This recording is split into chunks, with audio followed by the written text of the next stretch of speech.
Hello everyone, welcome back to our YouTube channel. Does it not get boring while chatting on Instagram with the same white and purple color? It does, right?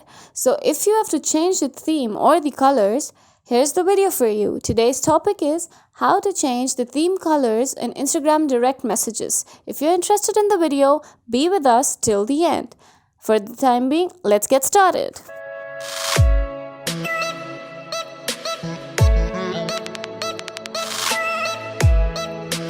Just start with going to your pre-installed Instagram app.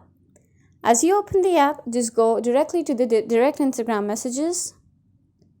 See this column and just scroll down, tap on the chat that you want to experiment the theme with. Go to I button at the top right. Directly click on the theme. Here you'll see a lot of themes with different colors, different designs.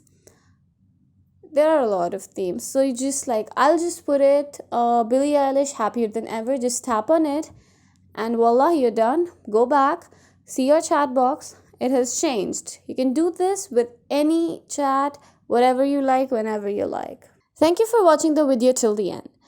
If you like the video, don't forget to subscribe our channel and hit the bell icon below so that you get notified each and every single time we upload a new informative video for you.